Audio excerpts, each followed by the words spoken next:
हमारे देश के एक बहुत उच्च कोटि के महापुरुष थे, पूज्य श्री डोंगरे जी महाराज।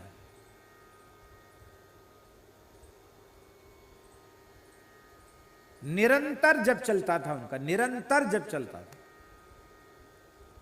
और हमने प्रामाणिक संतों से सुना है कि डोंगरे जी की ऐसी अवस्था हो चुकी थी कि सोते जगते भी बिना माला के भी निरंतर उनके नाम चलता रहता था, भगवान नाम की कभी विस्मृति नहीं होती थी।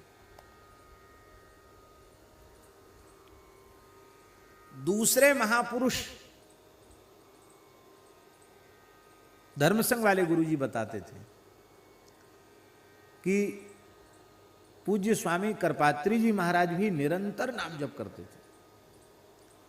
जिस समय वे नरवर पाठशाला में कुछ काल रह करके उन्होंने अध्ययन किया, गंगा किनारे नरवर में, गायत्री के परम उपासक श्री जीवन दत्त ब्रह्मचारी जी की सन्निधि में, तो जिस समय वे जीवन दत्त ब्रह्मचारी जी की सन्निधि में रहकर कुछ पढ़ते थे तो केवल गुरुजनों से शास्त्रों को सुन लेते थे, बाकी निरंतर उनका नाम जप चलता था। तो गुरु धर्मसंघ वाले गुरुजी ने कहा कि स्वामी जी की ऐसी विलक्षण अवस्था थी कि सोते सोते भी उनको भगवत स्मृति बनी रहती थी, नाम उनका चलता रहता था। और मैं गुरुजी से पूछा कौन सा नाम चलता था, तो गुरुजी ने एक बात बताई। बोले एक विद्वान ने पूछा उनसे, काशी की बात है, कृपात्री जी से, कि महाराज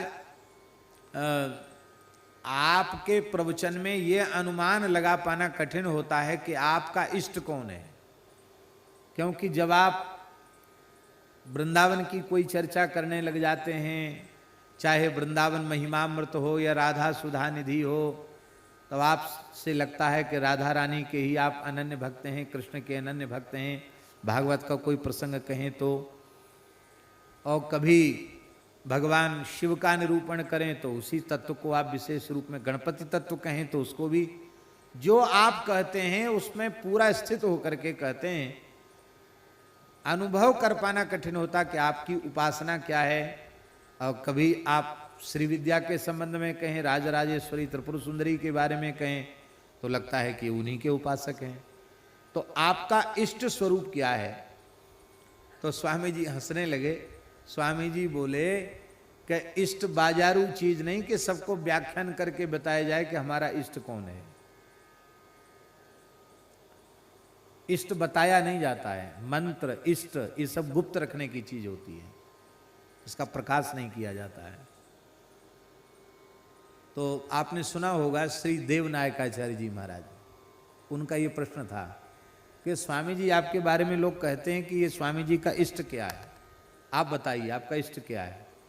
तो अब अत्यंत अंतरंग लोग पूछ रहे हैं, तो स्वामी जी ने क्या कहा, बहुत ध्यान से सुनने वाली बात है। स्वामी जी बोले कि प्रायः मंगलाचरण में इष्ट स्मरण ही किया जाता है, सर्वप्रथम इष्ट स्मरण किया जाता है।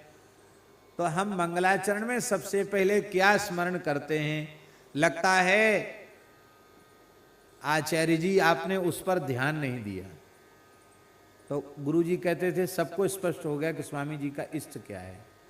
स्वामी जी किसी भी विषय पर प्रवचन करें, उनके प्रवचन का आरंभ ही होता था ओम नमः परमहंसा स्वादित चरण कमल चिन्मकरंदाय भक्त जनमानस निवासाय श्री रामचंद्राय श्री राम जय राम। यही उनका मंगलाचरण और यही कीर्तन सर्वत्र होता था। तो गुरुजी कहते थे कि एक बार उन्होंने संकेत रूप में स्वीकार किया, राम जी ही हमारे इष्ट हैं। और रामचरित मानस के प्रति और श्रीमद् वाल्मीकि रामायण के प्रति स्वामी जी के हृदय में अगाध श्रद्धा थी। तो गुरुजी के ये वचन थे कि राम नाम का निरंतर भीतर से जप स्वामी जी का होता रहता था।